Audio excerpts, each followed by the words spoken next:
under's better. But you guys decide. It's funny. That is a different-looking Dinesh D'Souza from a Vanity Fair profile on his time in confinement. Dinesh is here for his first TV interview since he got out of the joint. Dinesh, good to see you. So, you're back. You're a convicted felon. You served your sentence. It wasn't really, a hard time. But how was it?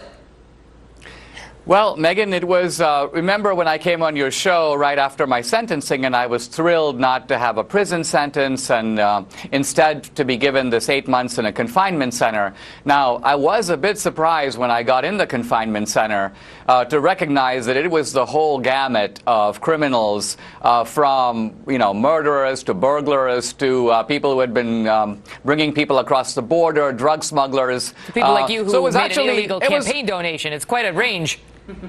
It was a rough crowd, and but on the other hand, after an initial period of caution in which I basically kept to myself, I tried to figure out if there were gangs going on in there. I tried to figure out how I would survive over 8 months of sleeping, if you may say, with the hoodlums. But after a while, I figured it out, and then I began to talk to them. I began to learn about their lives. I recognized, Megyn, I was kind of in a very unusual position that very few people find themselves in, almost like an anthropologist in a strange land. There was a lot to learn. You say a lot of these guys in there, even like the murderers, consider themselves small fry. Why?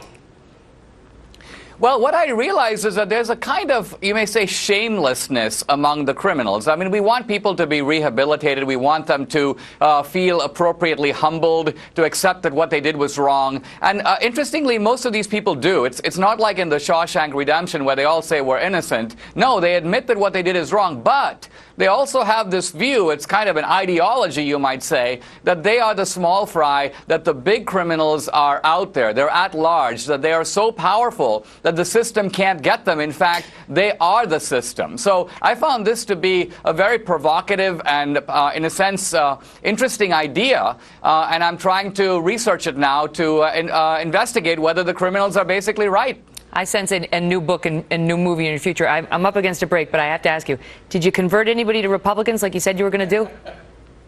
Well, I wasn't trying to convert the guys in prison. Remember, they can't vote. It's in my teaching English. I'm teaching Hispanics, about 100 students. And I will say, Megyn, that at the end of my 8 months, if you took a vote among my students today, between me and Barack Obama, I don't believe that Obama would get a single vote. Dinesh, welcome back. We'll be right back.